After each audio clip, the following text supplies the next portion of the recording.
Welcome to A Fork in Time, the alternate history podcast.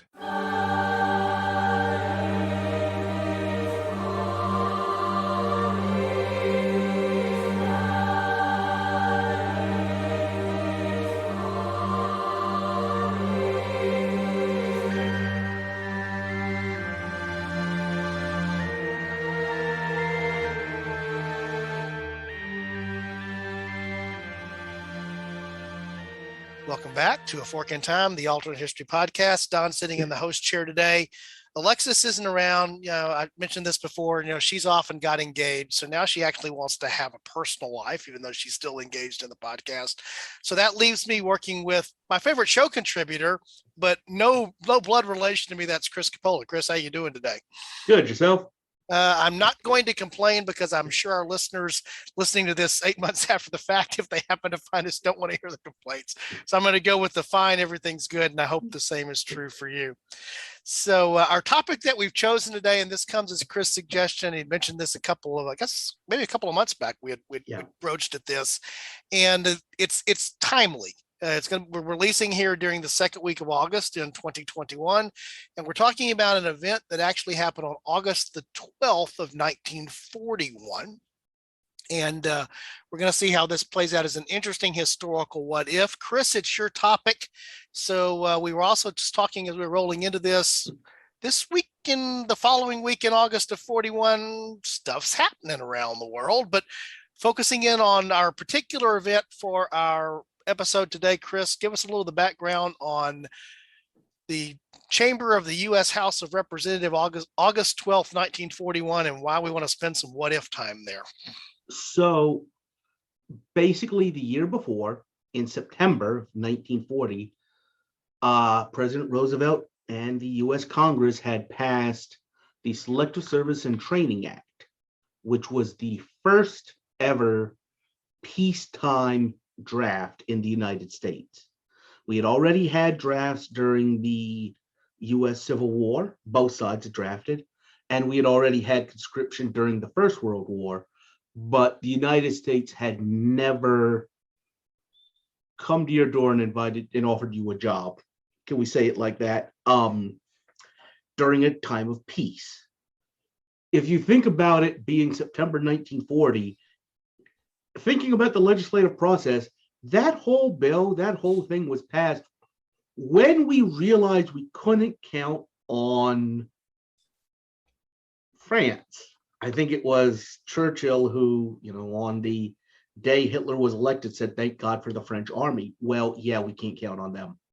So we need to get ourselves ready. You'll all often hear a statistic quoted that in 1939, before this happened, when the war started, the United States had an army that was smaller than Romania. Romania. So this is the United States kind of, in September 1940, we said, okay, let's take this seriously. And one of the other things, frankly, as part of it was, I said, okay, the government shows up to your door and offers you a job, but that part of it was, this is still the U.S. getting out of the Great Depression, and this was a way to get employment back up. So, in 1940, of course, this was an election year. Interestingly enough, for all of the conspiracy theorists out there who think Roosevelt was just, pulling strings and trying to get us into the war, the Republican Wendell Willkie was also making very aggressive noises. So the war wasn't that big of an issue in 1940, but they did what's called a sunset provision. The United States Army would draft people for 12 months. At the end of that 12 months, if we weren't at war, the troops went home. So 11 months later, if anybody follows the federal government or has their pay related to the federal government or anything, they don't think ahead. Like, you see so many shutdowns, all of these continuing resolutions. That is nothing new. Right. So 11 months before, 600,000 troops are about to be sent home, about 3/4 of the entire army is about to walk away. Just saying that, it reminds me a little bit of Washington's Continental enlistments, where, okay, we need to change what's going on here because the army is about to walk away from us. Well, and the other element of that I was thinking through, it's not like they all came in at staggered intervals, so you're staggering the exit. I mean, it's almost binary. You have an army, you don't have an army. It was a steady increase, but you're right, it would have been a pretty big dip. So in August of 1941, the Senate takes up a bill to extend these draftees' enlistments for another 18 months.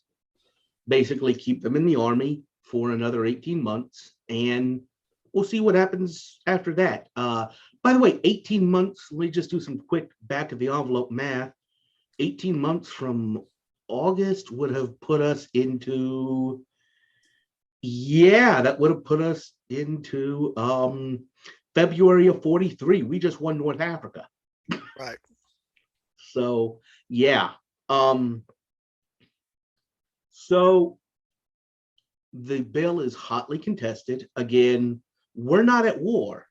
When we were talking about this off podcast, this isn't a party line vote. This isn't the Republicans and the Democrats on Roosevelt's side, the Republicans against it. Like I mentioned earlier, Wendell Willkie, who was the Republican nominee for president, was pretty bellicose, was pretty on board with us getting involved, while at the same time you had a lot of Democrats that, for various reasons, in many parts of the Northeast, in some of the urban centers, you had large Irish populations who would never, ever be okay with fighting alongside the British under any circumstances. You had just general pacifists. I'm thinking about kind of the America First movement. You had, and one of the other things that came out in our research was people just kind of digging in their heels with Roosevelt, and not, if we don't start pushing back, if we don't start creating some drama for him, he's just going to be here forever. So what wound up happening is there was a vote on the night of August the 12th, and it was a roll call vote, meaning that they go down the rolls. They ask every House member, all 435, how do you vote? They go through it twice. The second go round, they ask only the people that had not previously voted. And at the end of the second roll call, it was 204 for, 201 against. As they announced this, one of the Democrats stood up and asked to be recognized. The Speaker of the House at this point, a man named Sam Rayburn, who's from some state. I forget what state he was actually from. That would be the great state of Texas, Chris. Yeah. I know, Don, and I softball these in from time to time. We even have an artificial lake named after him. Really? Yeah. There you go. Recognizes a Democratic congressman who promptly changes his vote. This is one of the things you and I were talking about. Well, okay, one of the Democratic congressmen just changed their vote. It's now 203 to 202, and a whole bunch of other Democrats now are walking towards the microphone. So what did Sam Rayburn do, Don? He very quickly recognized, and it took me a second, and I was telling Chris this also off podcast, registered parliamentarian, have a degree in political science. And when I was first reading the background material, I'm like, wait a second, what is he doing? And then as soon as Chris really mentioned it was, I'm like, okay, this makes perfect sense. He very quickly recognizes a Republican from Missouri, and who also wants to in this case, I guess, also do it as well, but he makes a mistake. He makes a fatal parliamentary error in terms of how he does this. That we'll talk about what that is here in a second. But the reason he recognizes him is if he wants to change his vote, he has already voted in the negative. So the only way that he could make his change is back to the positive. So he wants to recognize somebody you've already lost because you don't have anything to lose, right? If they make he's a known quantity. He's a known quantity. And so he does that. And then in the way I'm looking up here the name of the representative now. I'm going to make sure that I have it in front of me. The way that he asks for it, he makes the mistake in how he asks for it by then permitting Rayburn to actually announce the vote total, because once it's announced, that changes under the parliamentary rules what has to happen for somebody else to change their vote. It's not just an additional canvassing under the same vote. And so, one of the articles that I read, probably one of the better articles here, is the Washington Post article, actually from 1991, that sort of summarizes this on the day, but talks about the fact that, Rayburn as Speaker and a longtime member of the House had a very solid knowledge of the rules of procedure, as most of the leadership does in Congress, so much so that they could recognize this small thing. And so what goes on to happen there is that shuts down the mass exodus of vote changes. And as a result, I love the way the article sort of said it eventually sort of announces, or maybe sort of just more or less mumbles that the vote is over, and a quick gavel and it's done. Thinking about, the House at this point, or the House, we say politics has gotten rancorous, but even in this debate being the 1941 draft debate, two Democrats got in a fist fight on the floor and left with bloody noses. So while some people may say he mumbled, I'm going to be perfectly honest. Once it became apparent to some people what he was doing, I don't know how he could have been heard. Yep. And the other thing about this, Chris, that I was thinking about is we're setting up all the background here, and of course we'll get into the what if, because that's what we do here on A Fork in Time. Is that it's the first thing that pops into my head is thinking about what this looked like in the chamber. The only people that knew what this looked like in the chamber were the members of Congress, congressional staff, pages and others who have been in the chamber, and those that were in the gallery. This is pre-C-SPAN, so we're so accustomed now to seeing these things play out where, this would be now televised and known in all the way that, the House has been now for a long time. I guess that's probably been close to, it's over 40 years now. I guess the proceedings of the House have actually been televised there or about. So I think C-SPAN is around the late 70s, around 1980. Now I got to go and look that up because the internet knows, and now I need to know. But we're just so accustomed. To throw it out there, think about 1973 and what a shock to people actually watching just the Watergate hearings. Yeah, to actually see what it was like, to actually see, there's that old adage in politics about, watching the sausage being made kind of thing. So this, this is a sausage being made. Who said that, by the way? Big Mark. Yeah, okay. Yeah. Germany, a late 19th century Germany reference. Who would have thought that would come from you, Chris? 1979, by the way, for C-SPAN. I had to know, so now I know. But so we read about this now from people who saw it or how it's been told. But had this been seen, it would have been a much probably bigger thing. But that's not the way it worked. I can even think of being in the mid 80s. Before the time that C-SPAN 2 comes along, because still in the early 80s, Senate proceedings are not televised. So you still had what I call the courtroom reporter drawings on the evening news. It was like talking about the debate, and here's a drawing of, pick your senator. Here's Senator Baker from Tennessee. Here artist rendering of him, because you can't actually see it. What's going on there.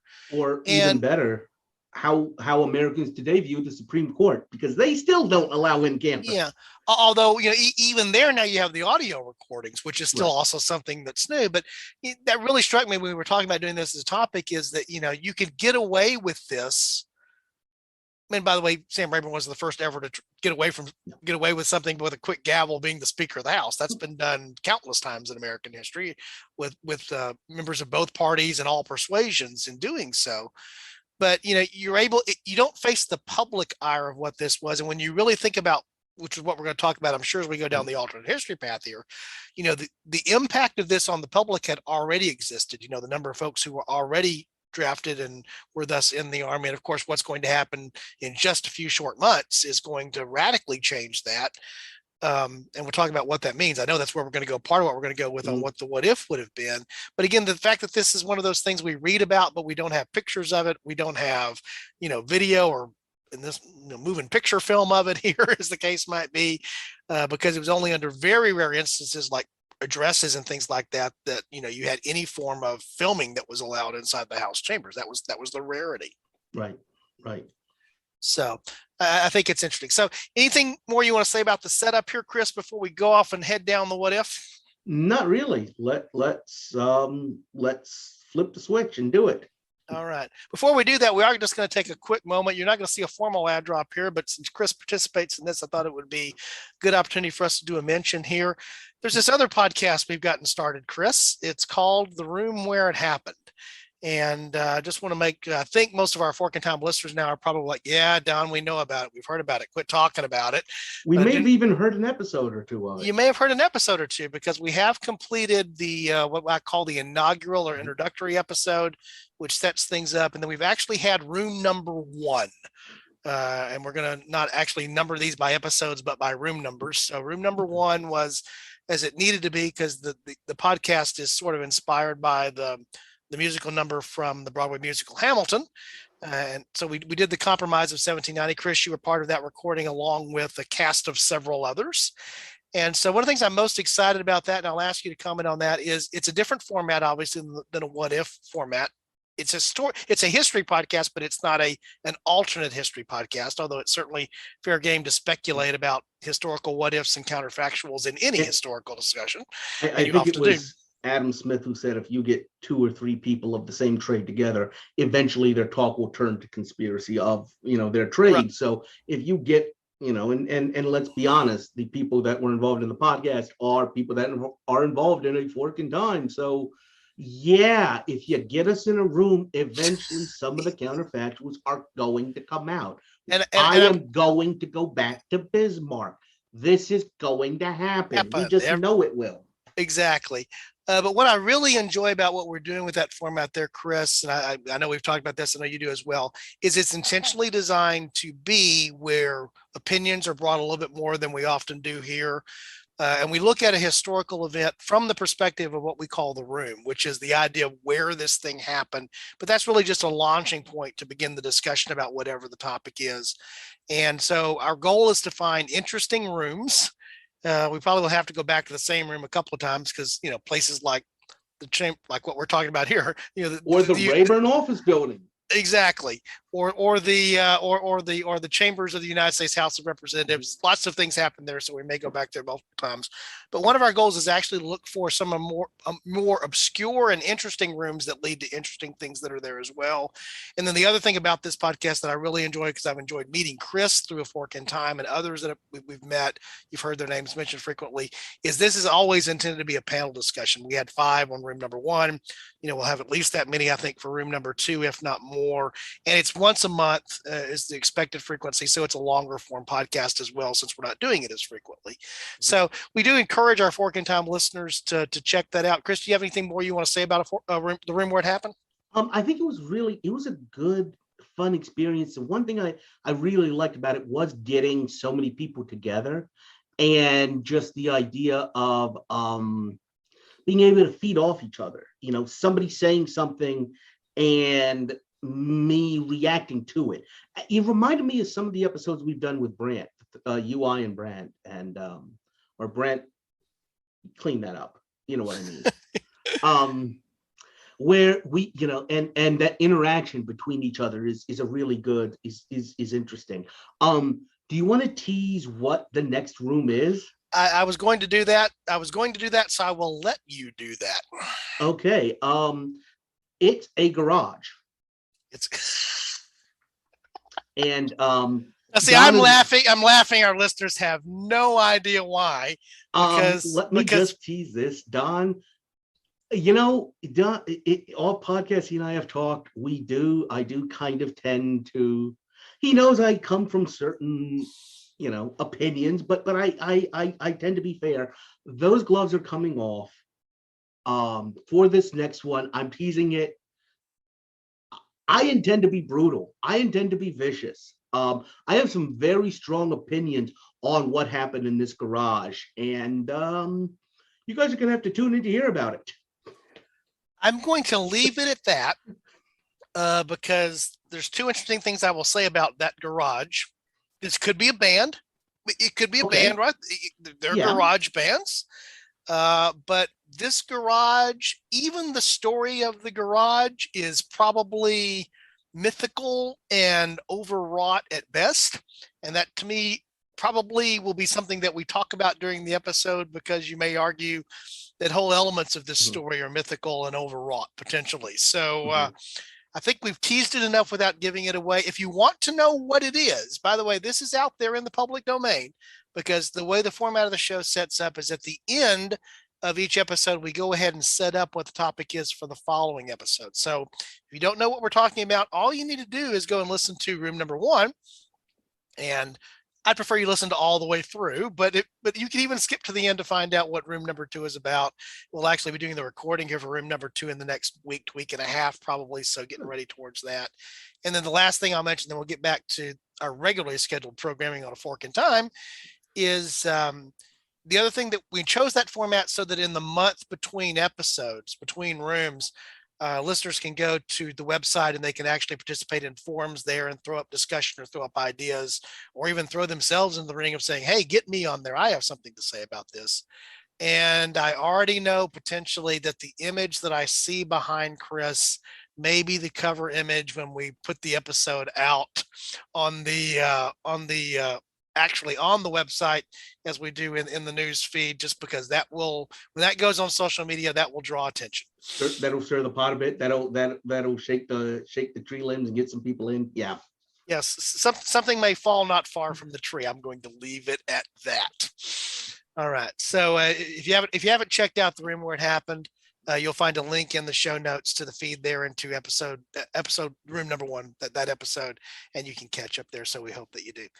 All right, turning our attention back to 1941, not a movie involving a Belushi brother, in this case John, but leading up to the events of World War II. And one of the things I just want to mention here, Chris, I think we've had this conversation before because we've had a number of episodes around World War II. As an American, if somebody asks me what are the dates of World War II, the first place I logically go in my head as an American, wrongly so, is 1941 to 1945, because that's the American involvement in the war. Actually, pinning what you want to call the date that starts the war gets a little bit trickier depending on what you want to look at. The Empire of Japan's aggression in Asia. I will go ahead and say it is July of 1937, and I will dig in on that. It is July 1937. Period. Yeah, and then the other date you hear often is September 1 of 1939, which is the German invasion of Poland. But one of the things that always gets me when thinking about this period of time that we're in right now, when I hear 1941 to 1945, and generally speaking, it is obviously very late 1941, December 7th and after. And then it's the first part of 1945 for the victory in Europe. It's really actually 3.5 very intense years if you look at the U.S. entry into the war until things are resolved in Europe. And I think 1941, I don't often recognize that, that was a great year in American baseball, for example. The whole baseball season happened in 1941 before this, all the stuff that's there, just the late in 1941 thing. But before we go down the historical what if path, I just want to mention this, Chris, because we talked about this event where the vote happens in the House. And so the selective service is retained, the draft is retained, is in August of 1941. The war in Europe has been going on for some period of time. France has already fallen by this time. The bombing campaign, the Battle of Britain, is going on as well. Obviously, there's already been Japanese aggression in the Pacific, and some of the things that have happened there, as you mentioned, going back to 37 or before. Quick plug here for Dan Carlin's Hardcore History. If you have not listened to his six part series, and talk about your long form podcast, Dan goes the long form podcast, but it talks specifically about Japan and the rise of Japan. I've just lost the name of the Supernova in the East. Supernova in the East. I knew it was East. I was trying to remember what it was. Supernova in the East. Strongly recommend that if you're a student of history, particularly understanding a lot of what's going on there. And just the 6th episode was just released, which actually gets us up through the atomic bombings in the Pacific theater. Relevant to the dates that we're here in early August, sort of things, obviously, as well. But another great episode we did too. Exactly. Chasing all that back around, though, there was a reason I went through all of that, is that we don't think of the fact that there were other things going on necessarily at the same time, much of them out of the sight of the public eye, or that you look back and you go, well, of course that was an important event. But what literally is happening at the same time that this boat is going down in Washington, the president of the United States is not in the city. So this is something else I find kind of interesting, thinking about Roosevelt, what you were just talking before we did the plug about the modern media, kind of C-SPAN and how everything is televised. But today there is no way you could have a paralyzed president. One, a paralyzed president that the country did not know about. Right. 2, that you could have the president disappear for such an extended period of time. And it's not just what we're talking about. By the way, can I go ahead and he's in Newfoundland. This is during the Atlantic Charter meetings with Great Britain, with Churchill. Kind of the beginning of the special relationship. Most people that study it kind of say it starts there. But then you also think about Tehran, Casablanca, Cairo, Yalta. The leader of the free world goes incommunicado for weeks at a time.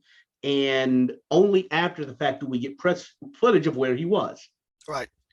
And so he's away meeting with Churchill. At this point, the United States is not formally in the war, although Lend-Lease has been going on. Some of the other things have been happening there. And then, as you and I were talking off podcast, we were getting ready to record. It's next week, if we were back in 1941, that once Roosevelt is back in D.C., that he signs something which actually becomes a very important trigger to what's already been building. And what's that trigger, Chris? So if I could take a step back, I'll get to it. Okay. But I'm going to do my own, because we haven't even talked about one huge thing that is going on right now. The largest land invasion in the history of the world is all of 6 weeks old almost. Operation Barbarossa. The Germans just invaded the Soviet Union. And when you think about what a huge change that was, this was still shaking things out. And one of the effects in Japan was them realizing, you know what? We've decided we're not going north. The strategy of, do we go north against the Soviet Union or do we go south? Japan decides in this summer they cannot commit the ground forces to go north, so they're going south. They occupy southern Indochina, what is today Vietnam and Cambodia, in preparation for what they plan to do, which is launch naval invasions of the southern Pacific area resource zone, which is all of the oil and rubber of Malaysia, of modern day Indonesia, and all of these very, very rich areas. So they take over the French colony. Again, this is Vichy France, so they're kind of friendly, but it's kind of a weird thing. They take over southern Indochina, and in response to that, like you just said, August 18th, the United States embargoes all of their oil, cuts off the spigot to them, and that, when you lay things out like this, it feels a little bit like Europe in 1914, where you have this and this and this and everything happening in reaction to each other. It's a very busy time. Right. So, yeah. In fact, it just crossed my head, the famous book that talks about the lead up to World War I, The Guns of August. Mhm. We're just in a different August. It's the Yeah. it's the paperwork of August 1941 that's leading up to where we're headed. Or the butter of August, I guess. Yeah. Those were the guns. This is the butter, because it's more of the economic, the sinews of an economy, not just the. Yeah. And so, again, now we're going to drift off into the what if. So what did happen in the real timeline, just to make it clear, I think all of our listeners are savvy enough, they know this. It's a very short skip and a jump from August to December. Eventually there is the bombing of Pearl Harbor. The U.S. enters the war. We've talked about this before, enters the war initially, prepared to go to war with Japan. Not clear that we would have declared war on Germany even at this point, but Germany, for whatever reason, and says, for their ally Japan declares war on the United States, and now it's inevitable.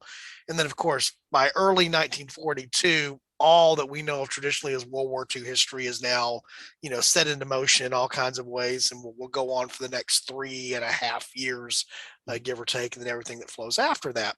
But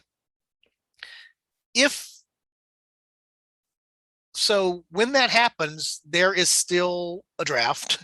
There is still the ability to have armed forces, not like they will be once you have volunteers in the response. Obviously, the other thing about the Pearl Harbor attack is that, you wouldn't have had to institute a draft. People were lining up to go, but that takes time. It takes time to indoctrinate, bring in, train, equip, all the things that happen. I mean, to me, that's really the story of World War II, is the fact that American victory or contributions to victory was inevitable. Just a question of how long it was going to take to ramp up. It's the famous quote about all you've done is awaken a sleeping giant kind of thing.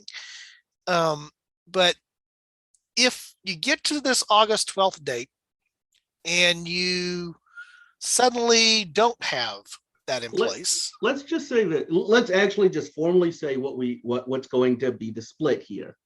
The person he called on wasn't just some random Republican. It was the minority leader, as I understand it.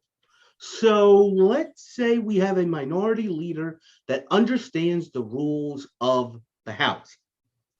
I don't think that's a stretch at all. Or more so, a minority leader who has dealt with Sam Rayburn enough to know that if you come for the king, you better come correct. Right. That you show up with your notes, you are ready. And when you make a motion, you make your proper motions in the proper order. So he makes a proper motion, and literally 2 people change their votes. It goes down to defeat. That now, it's not like overnight the United States Army disappears. The draft didn't really start until October 1940. That's when we had registered and actually started inducting people. So we've got a little bit of time. So actually, really, when you look at when enlistments are going to start coming up, it's going to be November and December 1941 when these enlistments are up.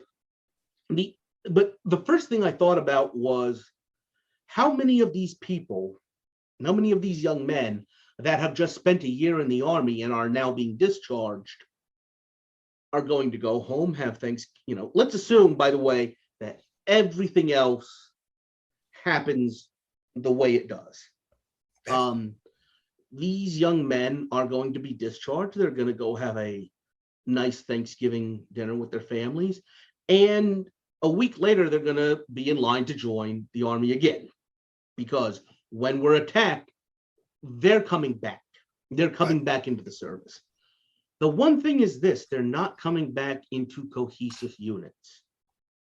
They're not coming back into the structure that had already existed. So now they're rebuilding. They're going to be they're treated as replacements. They're put in with green troops, and we've talked about this in other iterations. You made a point that yes, the United States is involved for 3-ish years. It's November 42 before we land any troops in the European theater. And those troops we land in the European theater are National Guard. Right. They're already, they're existing, units that have been in existence, that have trained together, that are equipped and organized as units. If you look at think about the time frame and where did those people who lined up on December 8th first see action?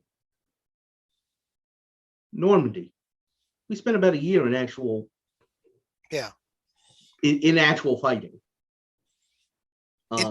Intense. Yeah. incredibly valuable. Yeah. By the way, that's that. You also had the Navy had been fighting for a long time. A lot of them joined the Air Corps. They had been in action. And also, hey, let's remember the last episode I did, the Italian campaign. That was going on. But a lot of these green troops started in Normandy or in France. Right. Or actually many of the other infantry troops that saw action saw action in some form of fighting in the Pacific far before D-Day and the organized large unit forces in the European theater. Again, second plug. I'm probably going to put a note in to put a note a link in the show notes to Carlin's site, because I do strongly recommend to anyone Supernova in the East and some of Carlin's other stuff, but particularly even understanding the island hopping campaigns. It's one of those things that I had knowledge of and I've seen footage of and I knew about, but to hear it described that way alters your understanding of what war is all about. And I know that there are a number of people who think of Carlin as almost glorifying, because he's a military historian, by sort of training, almost glorifying war, but he does a really good job there of talking about there's nothing glorious about what happened there or what happened in the European theater as well. I want to say also his series on the First World War. Yes. That is amazing as well. It's good stuff. So our departure here is the change of the vote.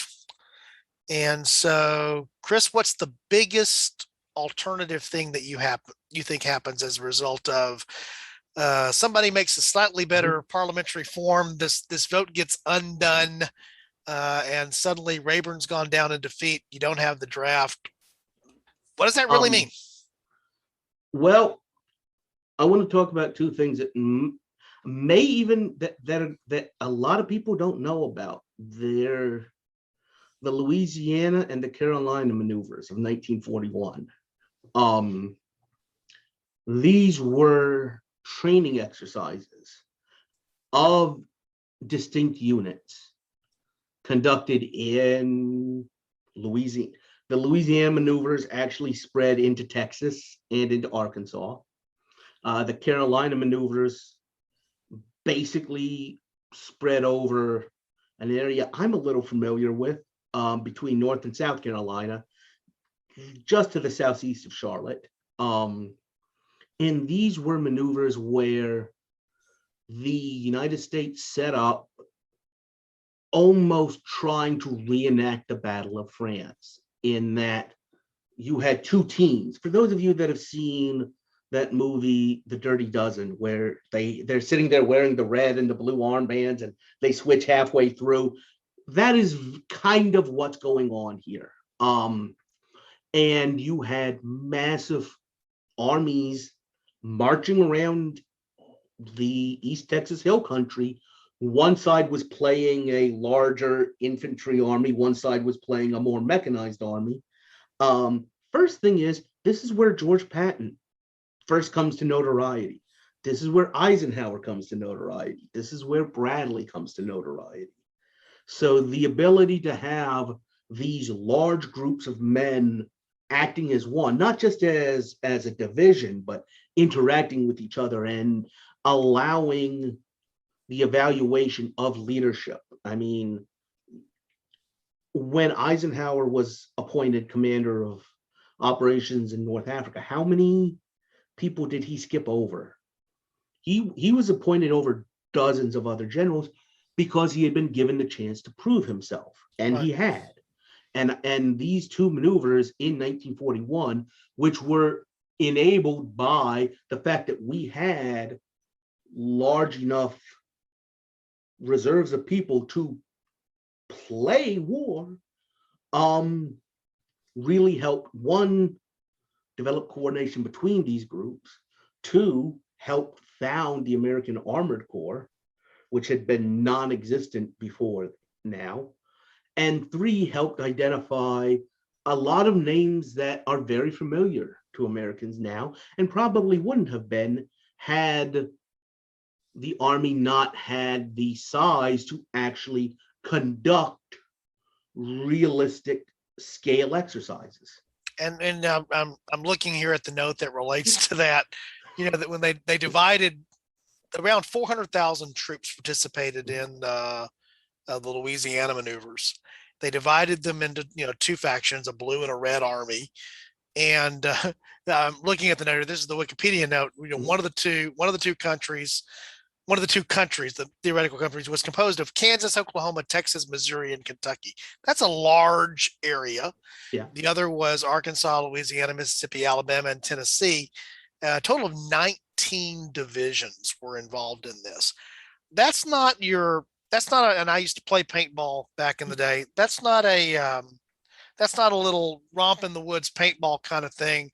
That's not even in modern terms, you know, the types of things that you see in exercises. Mm-hmm. This is a massive war game played out over a massive scale. Yes. Yes.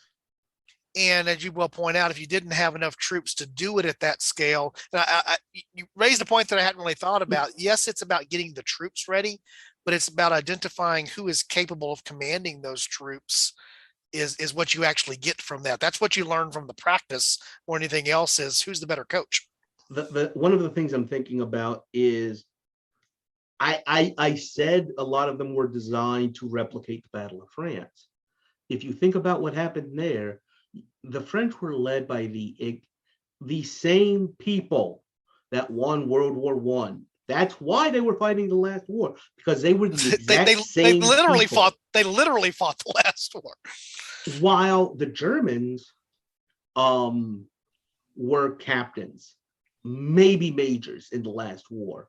But what the Germans had done through the Spanish Civil War, through all of these other exercises that they had conducted, is done exactly what you just said, which is weed out some of the chaff. And that is one thing I think the United States, you know, and I'm going to use the name of the person who did it. It was George Marshall.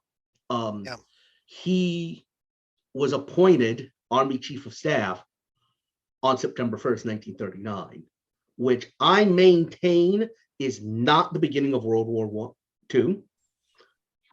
But I'll at least concede that it's another of those really interesting things that just happened to, you know, I don't know what the scheduler over at the War Department knew, but they knew something.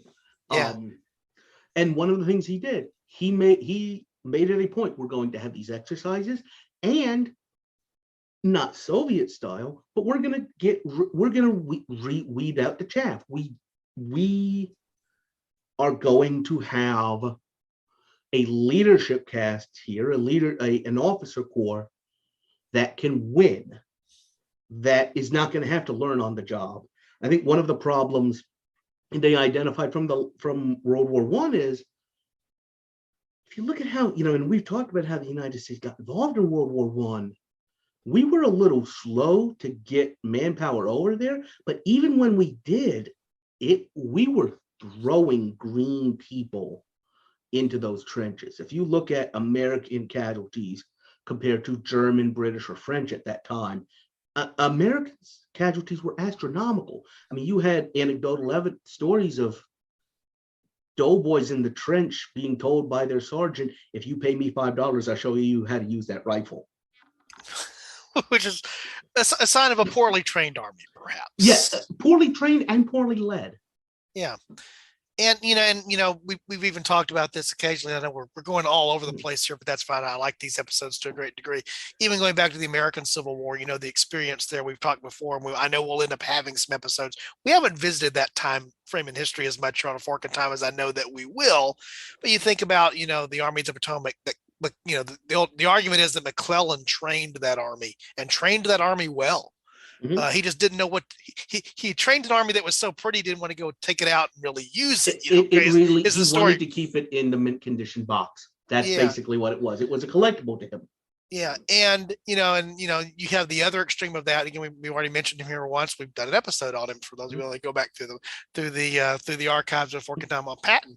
Patton was certainly not afraid to use the instrument that he had. You would argue maybe to an extreme use of that instrument. But what really struck me as we were talking about, these exercises, which I'd had some familiarity with, and now I got to go do some more reading on it, Chris, because I was familiar with them. But now that I'm looking here at what I have on my screen, I keep wanting to go down the rabbit hole. Which is part of what I love about doing this podcast. I find all kinds of new rabbit holes I didn't even know existed. But like I said, the Carolina maneuvers happened 10 miles from where I grew up. Wow. I can only imagine if you dug into the Louisiana over into the Texas. Some of the deaths were actually drowning in the Sabine River, mm-hmm. which is an hour and a half drive from here. Right. But the thing that I remember hearing this early on, I think it was good training for me historically, was that, they talked about one of Eisenhower's strengths was in logistics, and the war was going to be, yes, it was going to be fought by soldiers and bullets, that's the way it happens. But the success of American forces were around their ability to logistically deliver men and material when it needed to be. And that was the key, particularly when you're fighting a world war flung out over an entire theater, a global theater, where logistics is crucial to everything that you do. You learned a lot of logistical stuff in the Louisiana and the Carolina maneuvers because you're doing it on enough of a scale that you have to think through supply issues, all the things that relate to actually not just putting an army in the field, but serving an army that's in the field and maintaining an army in the field. Mm-hmm. That's not as easy as it sounds. I want to say it was Manstein, one of the top, great German field marshals on the Eastern Front, who said, any idiot can command a panzer or a tank division. It takes a genius to supply one. Yeah. And again, I'm also struck by the thing I think about, that's portrayed so well in the movie Patton, where, what's the problem? Well, we're sort of running out of fuel. You're moving so fast, we can't keep up with the supply lines to keep your machines fueled. Think about it. What does a tank do? A tank does 35, 40 miles an hour open on a road if you're just driving it straight out. What does a deuce and a half do? About that speed. So at some point, how do you keep getting new trucks up to the tank? Right. And so, again, the point being, and how this ties back to our original premise and where the alternate timeline jumps off here, is that was accelerated by several months, if not more, in terms of the capability to do those maneuvers and get ready to be effective in this war that you're now in, whether you wanted to be in or not. And also accelerated by hundreds of lives. Right. Those people that drowned in the Sabine River. That's a horrible training accident. There were horrible accidents that happened, in the lead up to Normandy. But if the referee taps you on the head and says you're dead, well, you're back in the next exercise. And that way we saved American lives by getting ready for it. Right. And doing that prep before we did it for real. Right. And again, as you said, those same young men would have shown back up December 8th out of a sense of patriotic duty, but they would have shown up in a different way that they would have been organized. And I think that's an easy thing to miss, because we don't, this is why I spend so much time there talking about the logistical aspects of wars. We tend to focus on battles and we don't focus on the things that led up to the battles or the logistics that were behind the scenes supporting the battles, unless something comes along and that becomes an issue during the battle. Then suddenly we pay attention to, what do you mean you don't have enough fuel? What do you mean you don't have enough ammunition? What do you mean you can't do this? Well, because very often we don't. When it's present, you don't think about it. It's like an umpire at a baseball game. When it's present, you don't think about it. When suddenly, when it suddenly rears its head, you go, what was somebody not thinking here? Kind of thing. Yeah.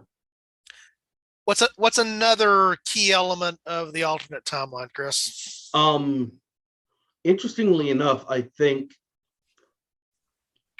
at least in the Pacific, things go the way they wound up going.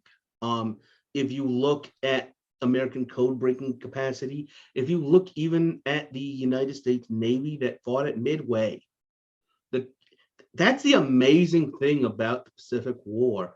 The turning point happened in June 1942. The force with which we won that battle had escaped Pearl Harbor. This was not,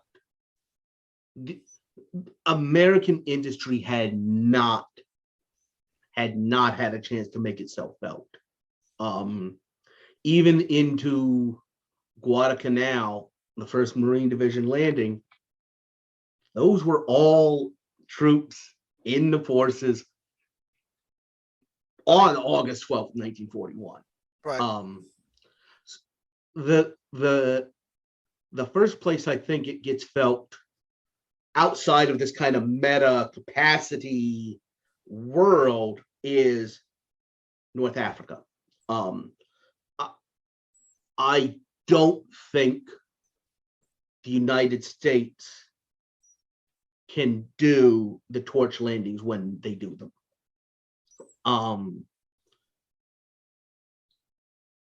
I think that makes Montgomery's breakout from Alamein that much more difficult, because those two things were timed to coincide with each other.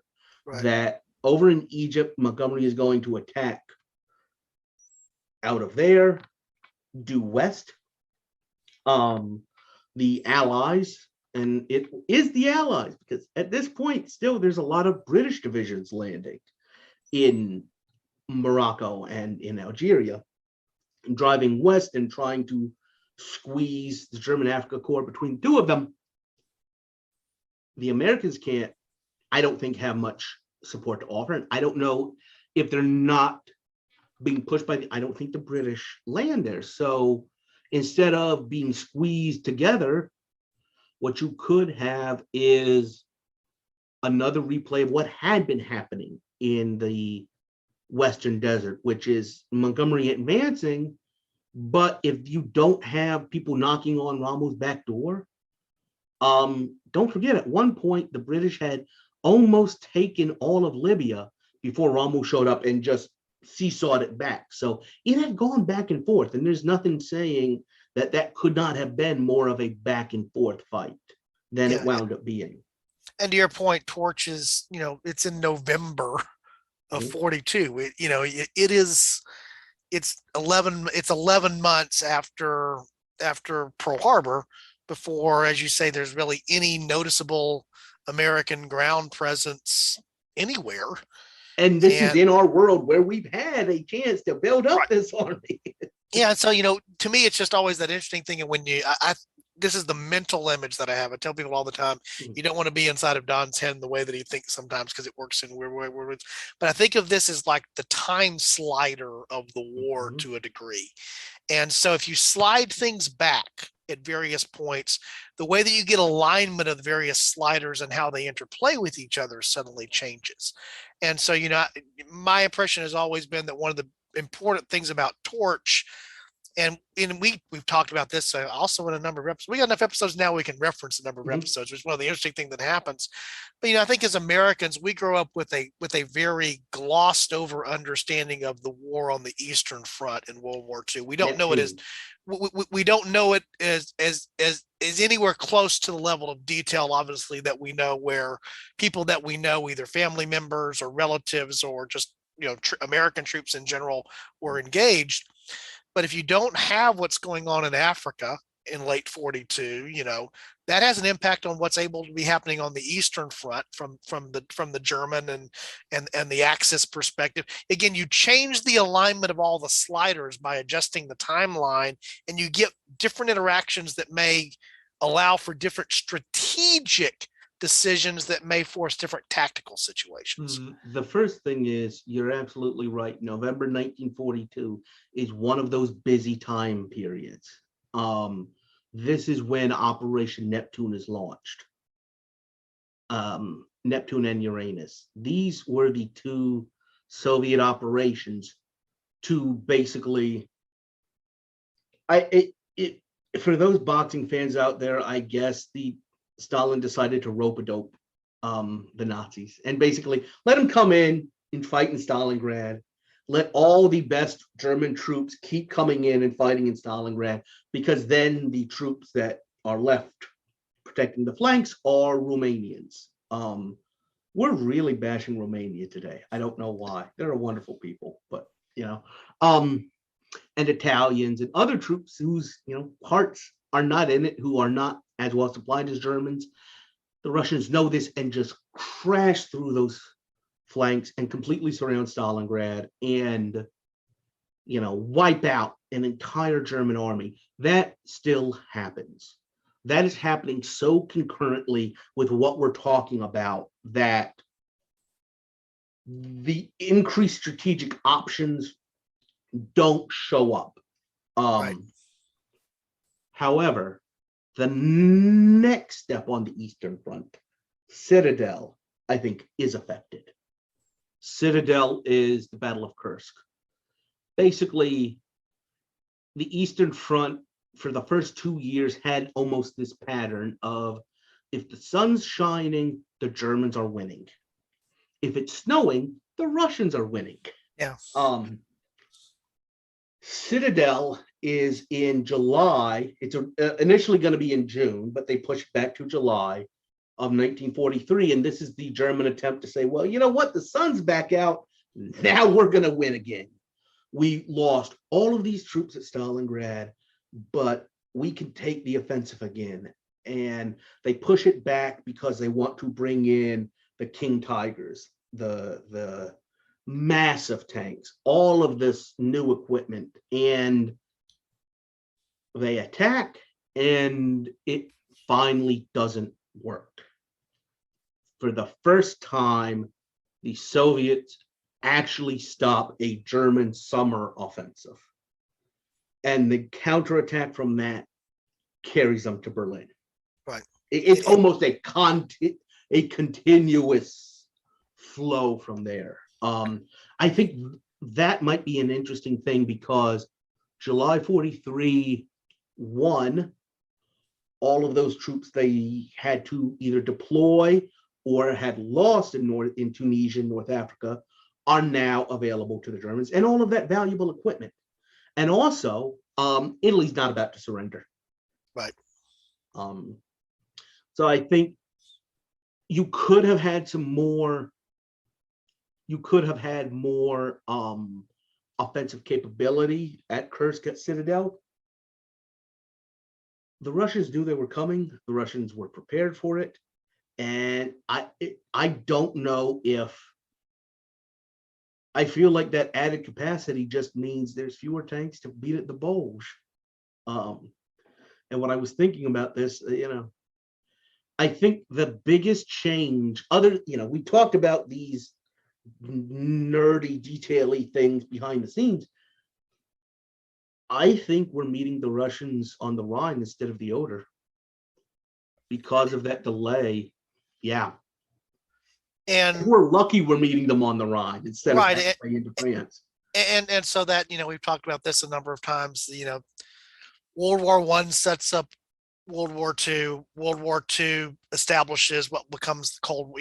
These things are linear and connected. And so you change where lines get drawn and where forces end up during the Second World War. In my mind, Germany's defeat was inevitable. It was just a question of how it was going to happen and who was going to do it, and the details of it. The outcome was already, the die was already cast, and where the line winds up being when it's over. right, and that matters. And it was, even we've talked about this before. The recognition was taking place among the Americans and the Brits as the war was drawing to a close about where that line matters. They were already recognizing that. It just would have happened in a very different way. I guess the place I want to go to ask this, I don't know if I believe this or not. You mentioned the conspiracy concept that, Roosevelt's doing everything he can to maneuver the United States into war. That's one of the things that's out there. Do you think that he felt any more, I'm just going to use two different words here that have slightly different meanings, more confident or more emboldened after August 12 of 41, that I think he believed it was going to go down that path and wanted to put the United States, I think he did have the best interest of the country, whether you like the way that he did it or whether you agree with how he did it, generally speaking. Do you think he felt emboldened or confident as a result of knowing that, I've got an army that's not going to be going away immediately, and I think this thing is much closer than people realize it is.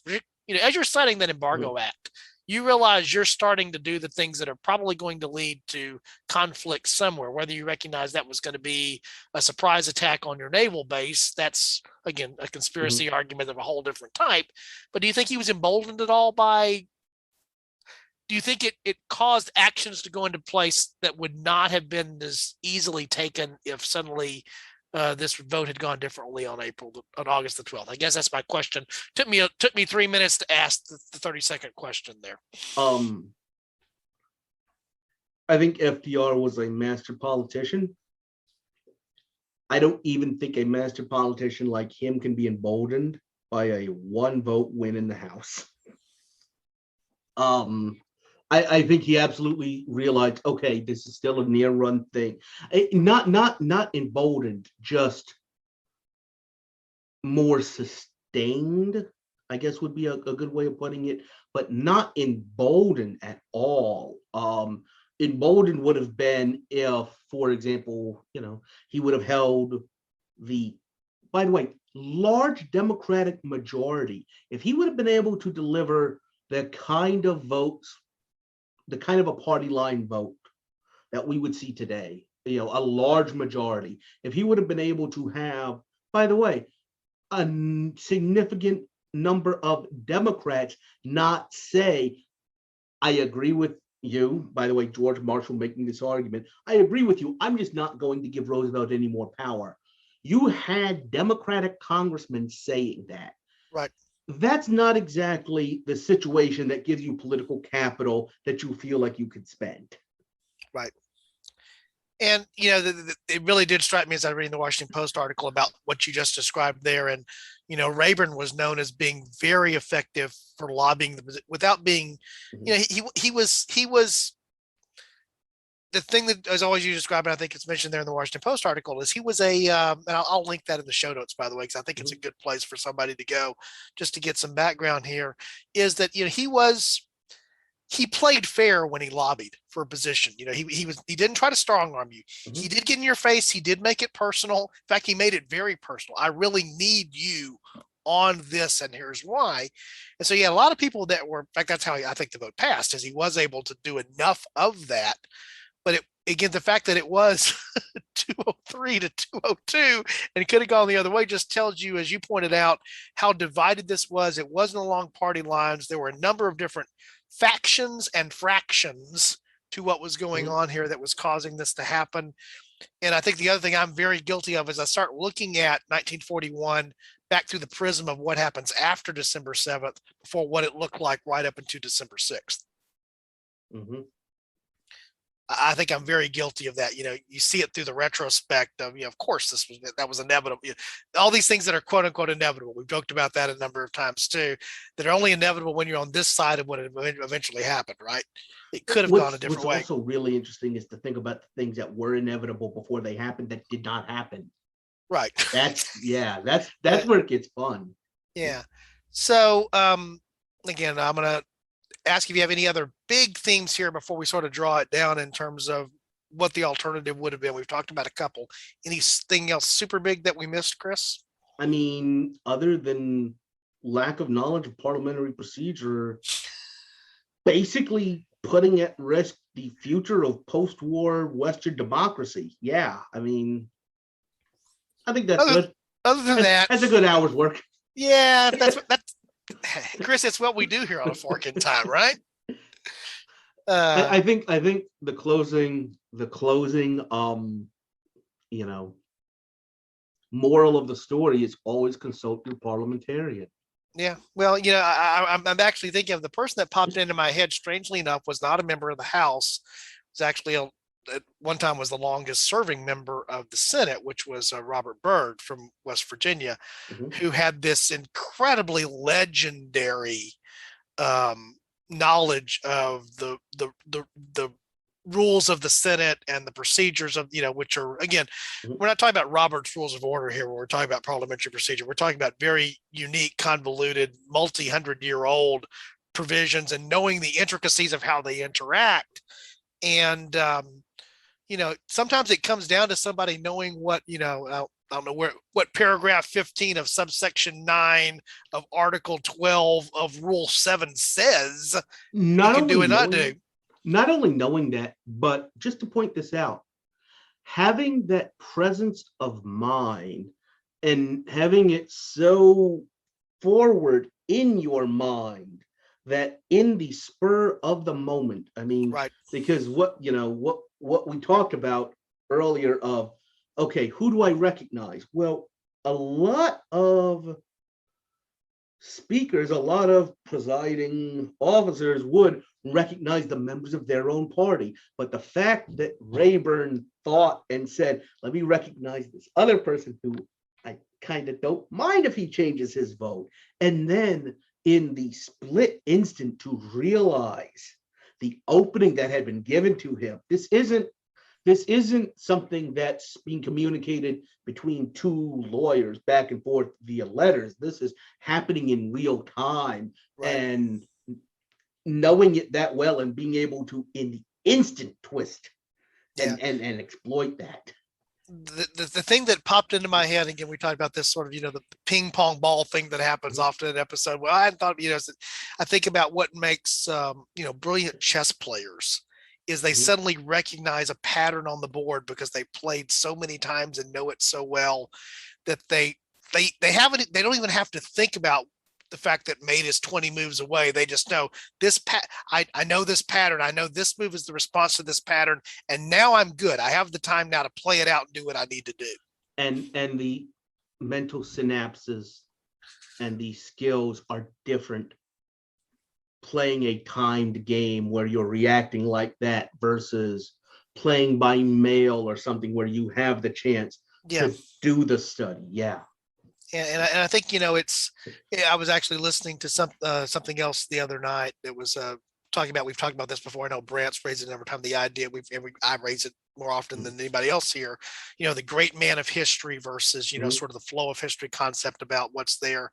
You don't think of somebody being sharp on their parliamentary procedure as being the absolute attribute of a great man in history that creates a turning point in history. That's not your Alexander the Great kind of move, kind of thing that's out there. But in this particular instance, it was huge. I'm really thinking about, I mean, when you have, there's 3 House office and 3 Senate office buildings. Right. If you have one of those named after you, you are towards the pinnacle of your profession. And yet,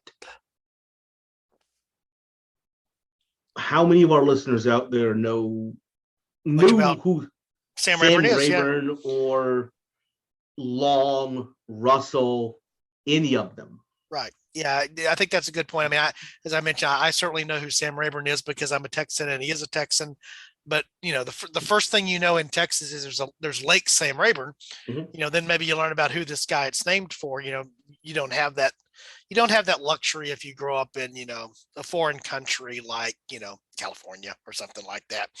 But I say that because I know we don't have many listeners in California too, so I feel okay saying that. But you're right. The fact that one of the three buildings is named after a guy, it says something about an era, but it also says something about who you are. That's who's there. By the way, that's the other thing I find amazing, that if you look at the term of service of all of those people, they basically overlap between now being 1940 up to Great Society era.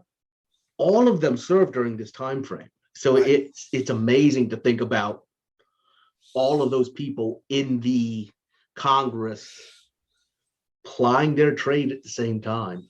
Yeah, and again, if you recognize there, how these things connect together. We've talked about, and probably will have a series of episodes on U.S. presidents and other leaders, and their near misses in warfare and how things could have happened there as well. But particularly thinking about Rayburn's role with respect to a young Lyndon Johnson is huge, and how when that we connects. Started talking about politicians that were master of their body, I thought when you were talking about Byrd, I was thinking about Johnson. Yeah. And there's a scene in a movie called Path to War about the entry into Vietnam, where the actor playing Lyndon Johnson sits down and has his aide do a roll call vote, read him every single member of the House, and off the top of his head, he can tell you how they're voting, or whose side they're on, or how we can convince this person. Yeah, and more importantly, the why, so that if you need to leverage or change something there, you understand the why and what to offer. And again, thinking back to just Lincoln and how various things happen with respect to Lincoln there as well. He was a master at knowing how to play that political game, knowing who the politicians were and what their motivations were in the process. And yet not appearing like a politician. And that's the magic of it, is not looking like what you're very good at being, right? That's how you that's how you know mastery.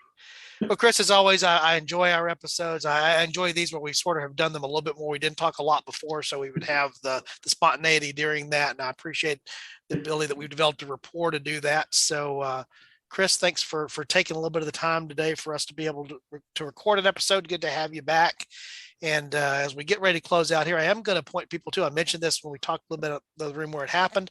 And that's our website, www.aforkandtimepodcast.com. There's resources there. You can go and check out all of these past episodes that we referenced are all available there. So we'd encourage you to do that.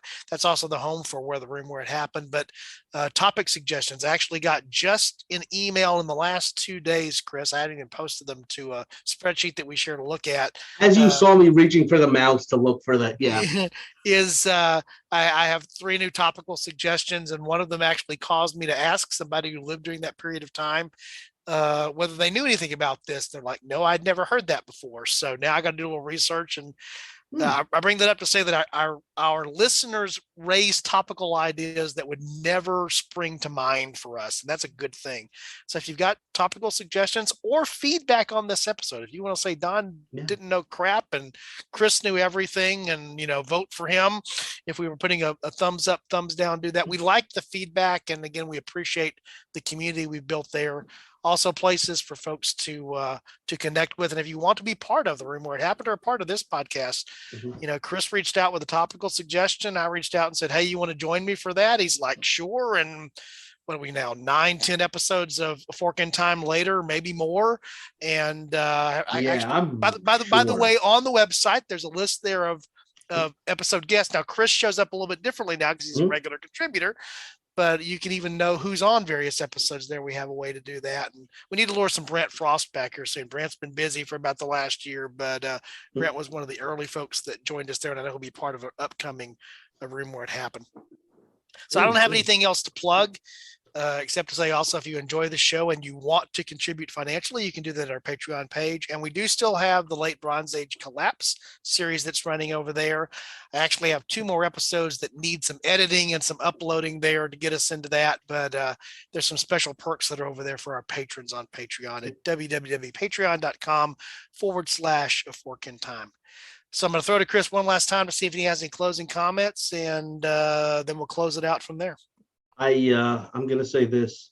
I'm starting a notebook. I've opened a Word file. I am starting to collect zingers for the next A Room Where It Happened. I am bringing the A game. He's bringing It his will A be game. epic. Chris is bringing his A game, but that's neither here nor there. All right. Once again, we appreciate your time and your patronage here on A Fork in Time. And even though Alexis is not here, we're going to close it out the way that we always do, which our suggestion is, if you happen upon that Fork in Time, Chris, any idea what a listener maybe ought to do? Take it.